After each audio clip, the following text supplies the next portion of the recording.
This is a Fox 13 Quickcast. Good evening again. I'm Kelly Chapman. Utah Republican Senator Mike Lee says the Trump administration's 75-minute briefing on Iran was the worst briefing he's seen on military issues in his 9 years of serving in the U.S. Senate. He spoke to reporters after the briefing. Senator Lee says he was left unsatisfied on the legal and moral aspects of the attacks. Not only did he say he was undecided whether to support a resolution under the War Powers Act, but says he will now support the Democratic effort. When we send our brave soldiers, sailors, airmen, and Marines into harm's way, we owe the American people the decent courtesy to follow the Constitution, to debate and discuss these actions. Fox 13 spoke with former presidential candidate and former CIA officer Evan McMullin, who agreed with Senator Lee's comments about wanting Congress to have some say in the act of war. McMullin says it is troubling that a foreign power is attacking U.S. military installations, which has not happened in a long time. A man accused of stealing a car is now in the hospital tonight after being shot by a Salt Lake City police officer. It happened near 14th West, North Temple late this afternoon. At some point, an officer fired at least one shot, hitting the 20-year-old man who was in the driver's seat. I could hear the suspect in pain. You know, he screamed a couple times in pain. Saw him get loaded onto the cart, and then they brought him into the ambulance and took him away. That suspect is expected to survive. Salt Lake City Police will release details of the incident on January 23rd. A Salt Lake City judge has dismissed a lawsuit by Salt Lake City against the Inland Port, siding with the state of Utah in the massive project.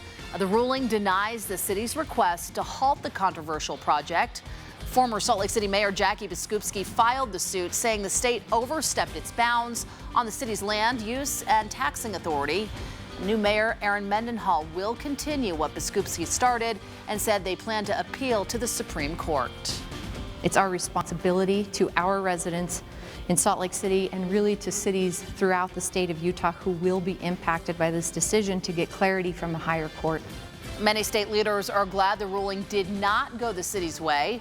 In a statement, Governor Gary Herbert said in part, "We look forward to continued collaboration between the Inland Port Authority, Salt Lake City, and its residents."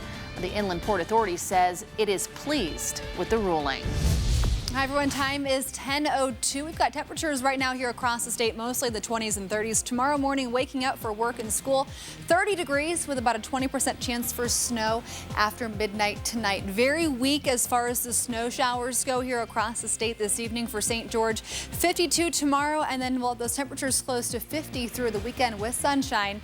And for Salt Lake City tomorrow, we're going to have those temperatures 38, 32 on Friday. We're going to continue with a series of storms through early next week. Kelly? The attorneys of Charles Vallow, the father of one of two missing Rexburg, Idaho children, says he confided in them about his estranged wife, Lori, before his death.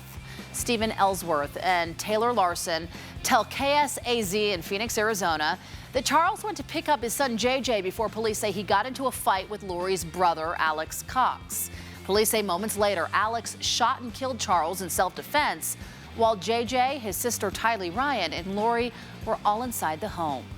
He said, "I'm afraid that I'm going to be killed, and I know who's going to do it. And I'm telling you, Steve, so that if something happens to me, I want to make sure you let everyone know that it was my wife, Lori, and her brother, Alex Cox." A few months after Charles' death, JJ and Tylee vanished from their home in Idaho, and Lori and her new husband, Chad Daybell, went into hiding. Now the grandparents of JJ and Tylee are offering a $20,000 reward to anyone who can successfully help bring the two children home safely. Finally tonight, a California teen who survived a freezing night stranded in Mill Creek Canyon is sharing his story of survival. 17-year-old Nicholas de Alcantara was rescued last Friday after nearly 30 hours in the freezing cold. Instead of keeping his feet warm, he concentrated on keeping his upper body warm. Despite suffering frostbite to his toes, the extra warmth to his head and chest helped him survive. I had something in me that I didn't know I had. I didn't know that I had this ability to push past a death situation. Nicholas is from Fresno, California. Doctors say he'll make a full recovery. Good ending there. Have a great night, everyone. Don't go anywhere. Modern Family starts now.